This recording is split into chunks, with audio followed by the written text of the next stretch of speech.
The sandstorm raged outside the outpost on Orin 9, howling against the metal siding like a beast starved for warmth.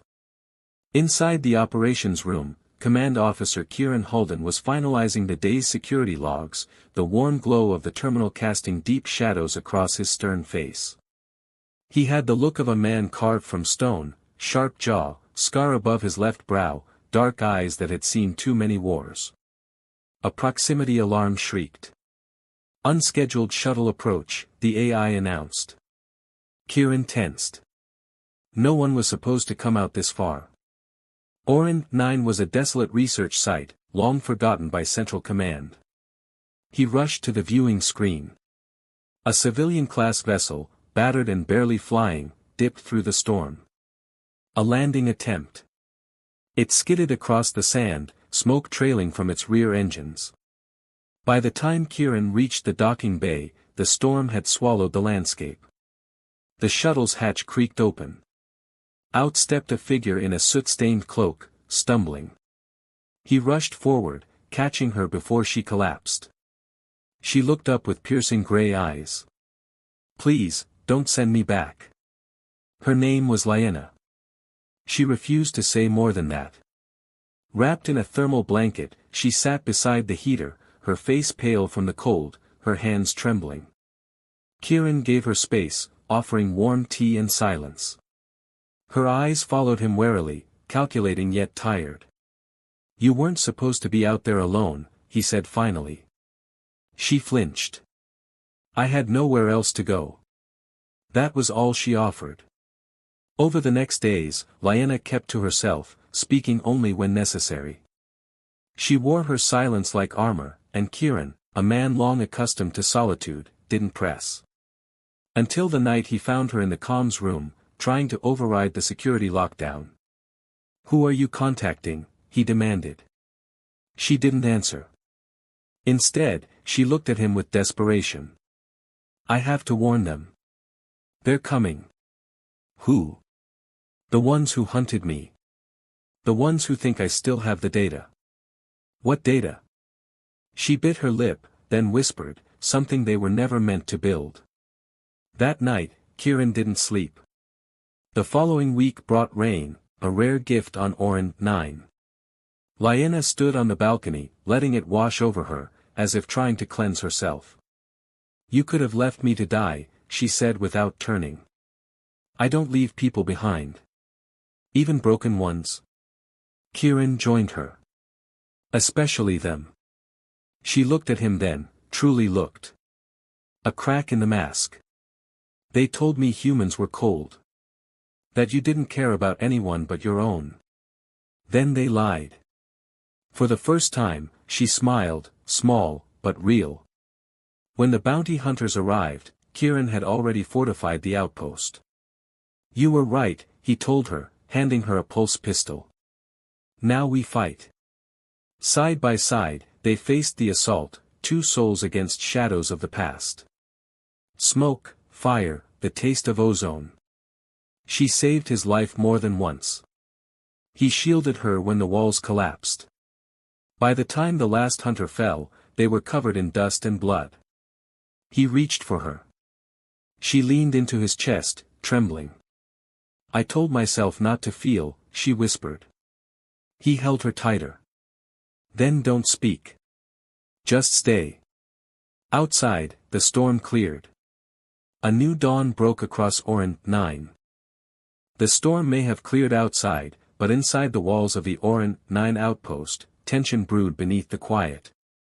The bounty hunters had been neutralized, but their arrival had triggered something deeper. Kieran Holden knew this wasn't over. Bounty hunters didn't travel across half the sector unless someone very powerful wanted the target dead, or worse, retrieved alive. And Lyanna. Lyanna was still a mystery wrapped in soft scars and silent nights. Kieran stood in the weapons bay, inspecting the scorched rifles and cracked armor plating. The outpost's defense grid had taken a beating. They'd need to reroute power, fabricate new shielding plates, and recalibrate the pulse emitters. But even with all the technical repairs lined up, his mind kept drifting back to her. Lyanna was in the greenhouse. It had taken her 3 days to step back outside after the battle. And when she did, she'd gravitated to the only part of the outpost untouched by war, the small biodome that grew a few stubborn vegetables and medicinal herbs. She knelt there now among the curling red leaf vines, fingers pressing into the soil like she was remembering what it felt like to grow things instead of destroy them. Kieran didn't disturb her. Instead, he watched for a moment from the doorway. The way the sunlight caught the streak of silver in her hair. The subtle tension in her shoulders, like she never truly relaxed. The way her lips moved silently as if whispering apologies to the dirt. Then she looked up. "You watching me, soldier?" she asked with a smirk that didn't quite reach her eyes. "I was going to ask if you needed help," he said, stepping inside. "But I see you've got your army of vegetables under control." She chuckled, a light, reluctant sound. "They don't betray you. Don't ask questions. They just grow. Unlike me." Her expression sobered. "You saved my life, Kieran. More than once. I owe you the truth." He folded his arms, leaning against the dome wall. "I'm listening." Lyanna sat on the ground, legs crossed. Her fingers toyed with a cracked stone she'd found near the roots. "I was a systems architect for EtherCorp. Lead designer on a neural interface project. Not military, not tactical, not until they sold the research to the Ascendancy." Kieran's jaw tightened. Ascendancy? The human-aligned rogue technocrats? She nodded. They wanted control. Over minds. Memories. They called it the Prism Initiative. Imagine being able to hijack a person's thoughts, implant false memories, overwrite loyalty, turn anyone into anything. That's not imagination. That's a weapon. I found out too late what they planned. So I stole the code fragment, destroyed the rest, and ran. Her eyes met his. They've been chasing me ever since. Kieran was silent for a long moment. Finally, he said, "And the data, is it still with you?" She tapped her temple. "Encrypted in a buried neural node. They can't get it without tearing me apart." That night, Kieran couldn't sleep. Again. He sat on the outpost roof, beneath a sky painted with violet nebulae and glittering stars. A flask of caffeine liquor in hand, he stared into the void and weighed everything she'd told him. He hadn't expected to care. Not this much. He'd promised himself, after the Drenhal border wars, that he'd be nothing more than a cog, one soldier manning a forgotten outpost. But Lyanna wasn't letting him forget. She didn't mean to. That's what made it worse.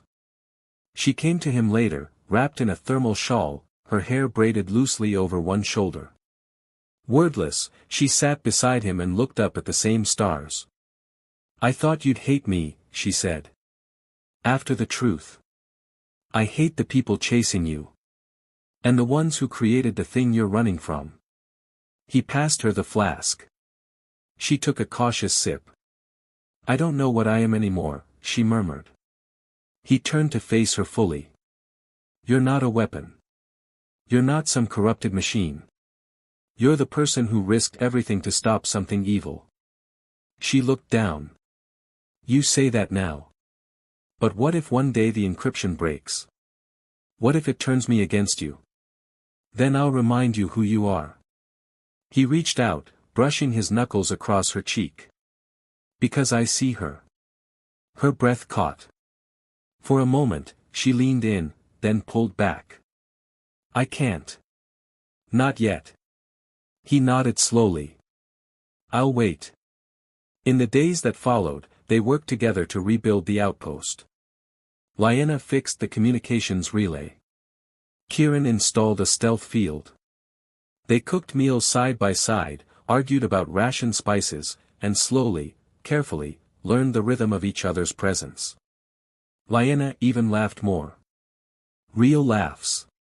But something else lingered. A signal.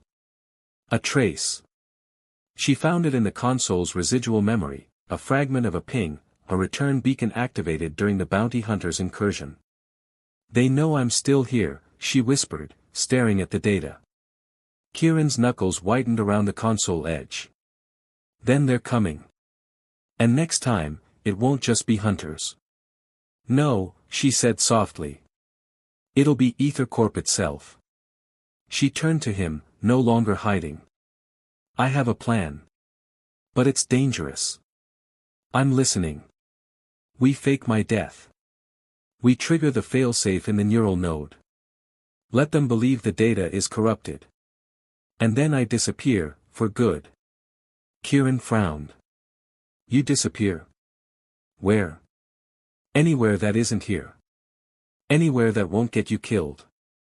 He stared at her, voice low. "You think I care about that now?" Her eyes glistened. "You should." That evening, she placed something in his hand, a data spike containing a fragment of her own memories. "If something happens to me," she said, "I want someone to know who I really was." He looked at it. "You don't need this. You're not going anywhere." But she didn't answer. She just hugged him, tightly, desperately, and for the first time, she didn't let go first. 3 days passed before Kieran agreed to Lyanna's plan. Not because he doubted her logic, he didn't. But because every instinct in his body told him not to let her go. But she was right. If she stayed, they would come. And this time, they would bring annihilation with precision. EtherCorp didn't fail twice. They incinerated everything between first contact and final objective. And if Lyanna was still alive, she was the objective. The outpost systems had been rerouted. The defensive field cloaked their location, but they both knew it was temporary. The trace from the bounty hunters had already broadcast a partial data burst before being shut down. Kieran had scrubbed the systems, but some things couldn't be undone. They began staging the deception. "I'll need the neural emitter set to overload," Lyanna said, fingers flying across the interface as she accessed her buried data partition. "And a controlled plasma breach to scorch the room. We want it to look like the encryption node backfired." Kieran stood beside her, tense. "And this won't kill you?" "It'll hurt," she admitted. "But it won't reach the vital lobes. If we time it right." He didn't like any part of it. Not the self-destruction mimicry. Not the neural pain spike. Not the idea of watching her burn in his medbay and pretending it was all part of the plan. But she needed him to trust her. And he did. The next day, Kieran stood alone in the control room, eyes on the monitor. Lyanna was inside the sealed med chamber. She looked small beneath the sterile white lights, her face calm, too calm. He activated the procedure. The emitters surged. She jerked once, a strangled cry echoing over the speakers. Sparks erupted as the failsafe sequence triggered the plasma detonation. Flame danced over the consoles. Smoke billowed. He shut off the audio. Then silence. The monitors went black. When the chamber doors opened, she was gone.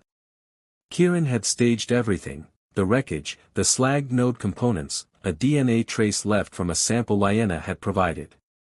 The report would be unassailable, subject destroyed in data overload. Memory core unrecoverable. He buried the evidence and activated the subdwelling, a camouflaged crawlspace beneath the biodome she had helped tend. No scanners could penetrate it. No signals could leak out. Lyanna lay there now, unconscious but breathing. He administered the stabilizers, wrapped her in heat blankets, and held her hand. "You did it," he whispered. "Now sleep." When she awoke 2 days later, her first word was his name. He smiled, exhausted. "Yeah. I'm still here." She reached for his hand. "Did they buy it?" "They will. If they come, all they'll find is ash and melted circuits. I feel like I've been through a black hole. You look like one too." She grinned weakly. "That bad?" "No," he said, brushing hair from her face. You're still beautiful. Even singed. The next week was recovery. Her motor functions returned slowly. She suffered from tremors, mild hallucinations, disorientation. But Kieran was patient. He fed her, read to her, sat with her during the silent moments when pain dulled everything else. One night, she woke from a nightmare and found him sleeping beside her bunk, still in uniform. She leaned over, pressed her lips gently to his temple, then whispered, "I don't deserve this." He stirred, caught her wrist. "You deserve more." Eventually, Lyanna emerged from the hidden chamber. Only at night. Only in silence. She walked through the biodome barefoot, touching the leaves. She'd lost weight. Gained shadows under her eyes. But her spine was straight, her gaze focused.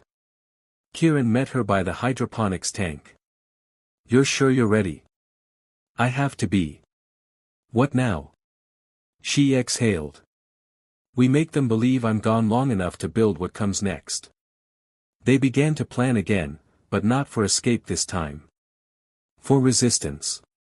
Lyanna knew things about EtherCorp's protocols, secret facilities, and backup vaults. She mapped out weaknesses in their surveillance infrastructure. Kieran pulled old favors, contacted distant allies, even sent encrypted bursts to a resistance cell he once served with during the Drenhal conflicts. "They'll listen to you?" she asked. "They'd better," Kieran said. "I saved most of them." Their bond deepened, not through dramatic confessions or kisses stolen in chaos, but in the way they moved around each other now. Like parts of a whole. Like gravity and mass. When she laughed, he smiled. When he tensed, she placed a calming hand on his shoulder. When she couldn't sleep, he sat beside her and watched the stars. And then came the moment. She was sitting on the roof again.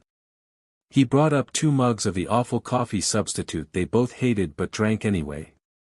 She took hers, sipped, grimaced. "Still awful. Tradition is important." She stared into the horizon, where the sun of Orin 9 was rising in pale gold bands. "I almost didn't come here," she said. "I was going to land on Grellan Station and take a cargo ship into the outer systems." "Why didn't you?" "I don't know. Something pulled me here." She turned to him. "You. I think it was you." He held her gaze. "I think I was waiting." She leaned in slowly this time. And when her lips met his, there was no hesitation, no fear. Just 2 broken things finding peace in the same breath. When they parted, she whispered, "I don't want to run anymore." "Then don't." He pulled her into his arms. She didn't pull away. The next day, the alert came. EtherCorp's recon drones had entered the sector. 3 scout ships in formation, cloaked. "They're checking," Lyanna said. "Verifying my death." Kieran activated the decoy signals, triggered the false distress logs, and initiated the decay trace that mimicked months of abandonment. The drones scanned, hovered, and eventually departed. Lyanna exhaled. "They believe it." Kieran watched the skies darken again. "Then we have time." "Not much. But enough." Later that night, Lyanna brought him the spike of her memories. The one she had given him before her staged death. "You never looked at it, did you?" "No." "Why?" "Because I didn't need memories of you," he said. "You're here." She closed his hand around the spike. "Keep it. One day, I want to remember what I looked like through your eyes." And so they stayed. 2 ghosts in a place meant to be forgotten. But they were building something now. A network. A rebellion. A future. Together. The skies above Orin 9 had never looked more peaceful. Wisps of amber-colored clouds floated gently across the upper atmosphere, refracting light from the pale twin stars in soft ripples. But beneath that illusion, tension thrummed like a wire pulled too tight. Lyanna sat cross-legged on the observation deck, fingers gliding over a datapad. Kieran paced behind her, glancing up every few seconds at the main sensor array. "This relay net is fragile," she muttered. "If one junction node fails, the whole spiderweb collapses." Kieran leaned over her shoulder. "How long until it's complete?" "If I can stabilize the signal handshake and mask it through obsolete encryption layers, maybe a day. And once it's up."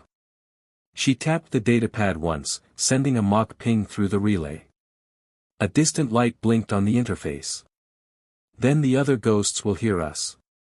The ones hiding. The ones waiting." Kieran watched the flicker. "You're sure they'll answer?" She turned to him. "They have to. We're not the only ones who lost something." In the hours that followed, they worked with relentless focus. The greenhouse had become more than a sanctuary, it was their central hub now. Wiring coiled beneath the soil beds. Signal extenders were hidden in planters. The hydroponics pump doubled as a stealth field relay.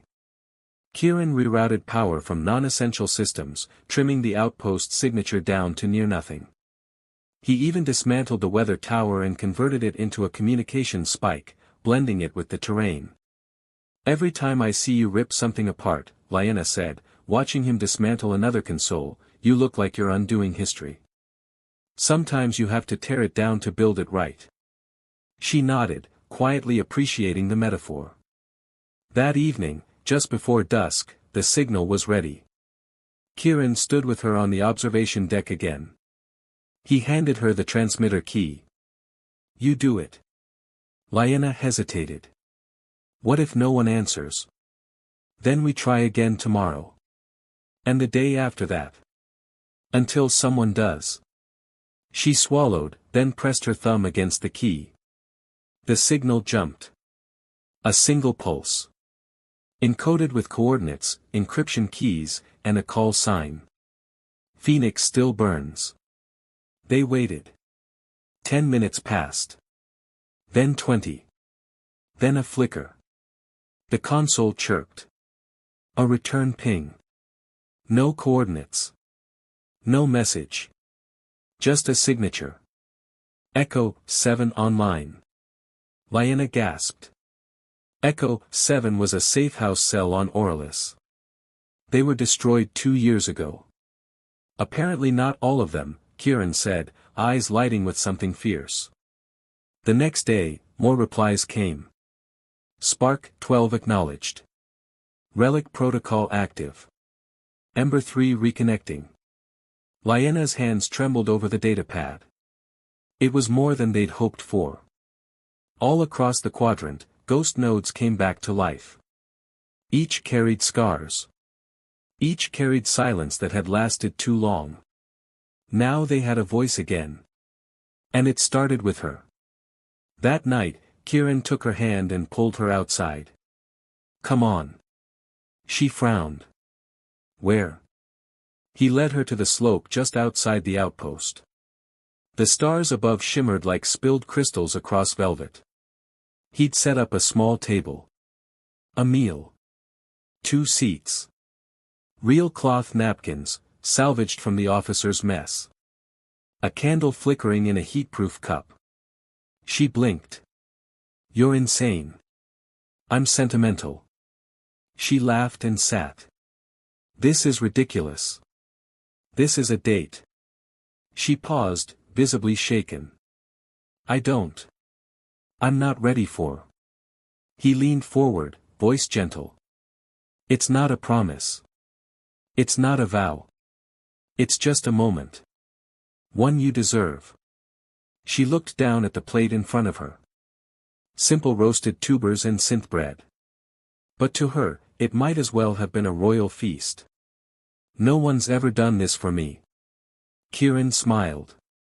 "Then they're idiots." They spoke for hours. About nothing and everything. About her childhood on Pelion Prime. About his reckless academy days. About the first person she ever loved, and the way they betrayed her. About how he once thought he'd marry a girl named Brielle but left her behind after the war. By the time they fell silent, the candle had guttered, and the stars had begun to fade in the growing dawn. He didn't kiss her. She didn't offer. But when she rested her head against his shoulder and closed her eyes, he wrapped his arm around her and held her like something sacred. The next week brought problems. EtherCorp launched a sector-wide signal sweep.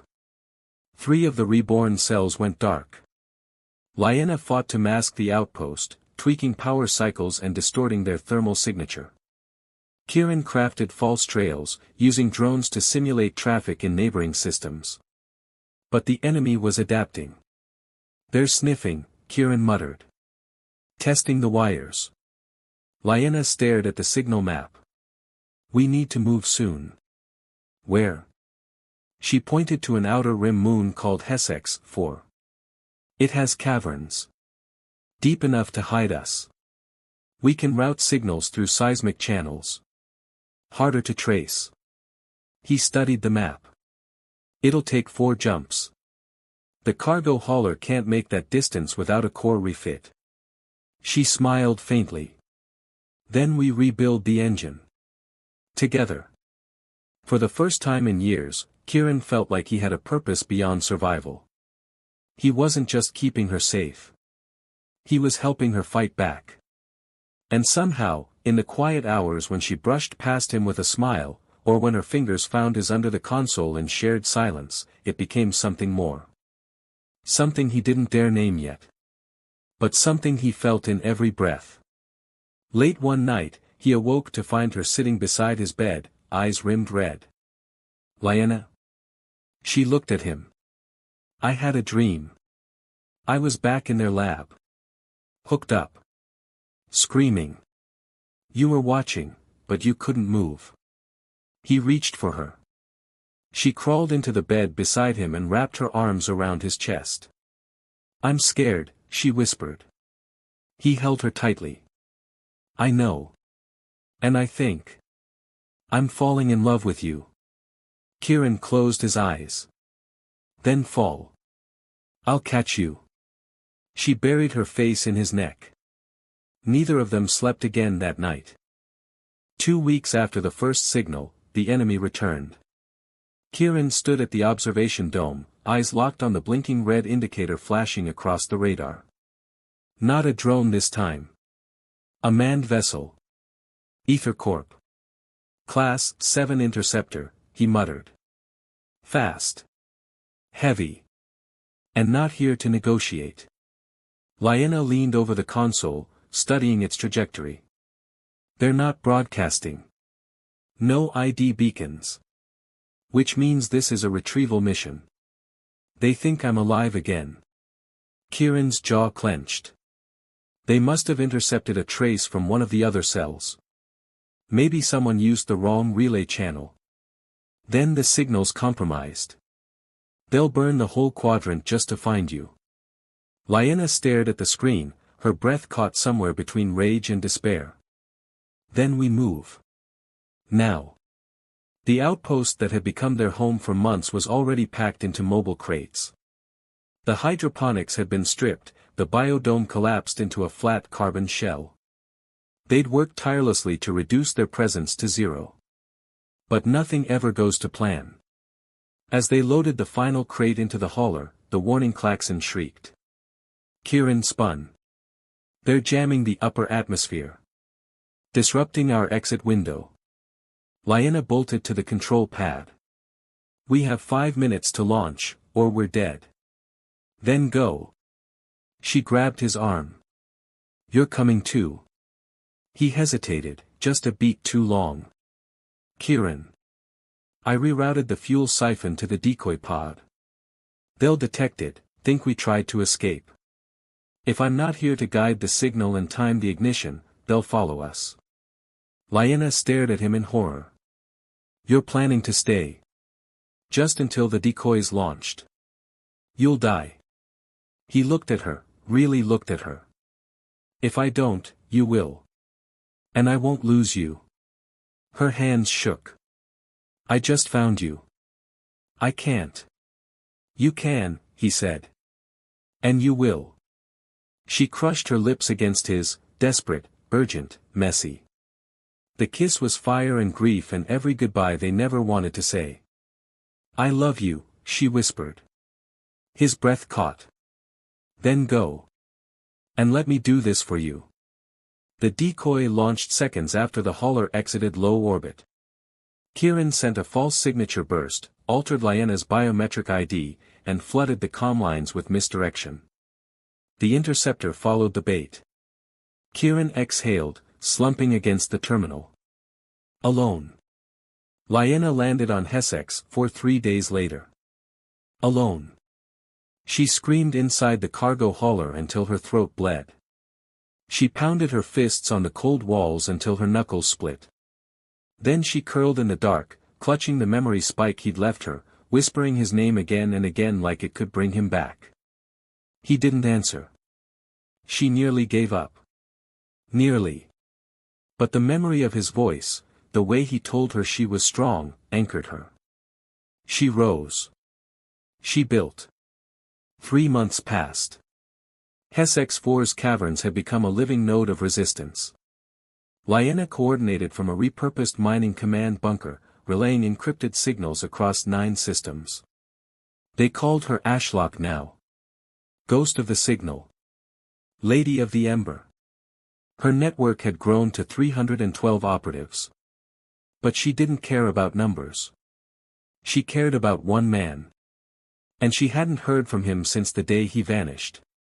Until the spike lit up. Lyena was in the cavern ops room when it happened. The spike, Kieran's memory key, flared with a soft gold light. The data inside had been locked with a living encryption, only to unlock if his biosigns were confirmed active. He was alive. She dropped the tablet in her hand. Her pulse thundered. She accessed the spike. One message detected. She opened it. Kieran's voice filled the room. "If you're hearing this, it means I made it. Somehow. I don't know where I'll be when this reaches you, but I'll keep trying to find you. Keep building, Lyena. Keep fighting. And never forget, you are the spark. You were always the spark." She sank to her knees, sobbing. He was alive. He was alive. She sent signals to every node, searching. Calling. Whispering his name in bursts of code. Weeks passed. Then one day, the return pulse came. Firewalker 1 located. Coordinates, uninhabited debris field in the Kale Drift. No life signs confirmed. Lyena mobilized instantly. She flew there herself. The field was vast. Cold. Silent. She scanned for his ship. Found wreckage. Faint power traces. A pod. And then. A human life sign. She landed fast, reckless. Pried open the emergency pod herself. Inside, burned and half-frozen, was Kieran.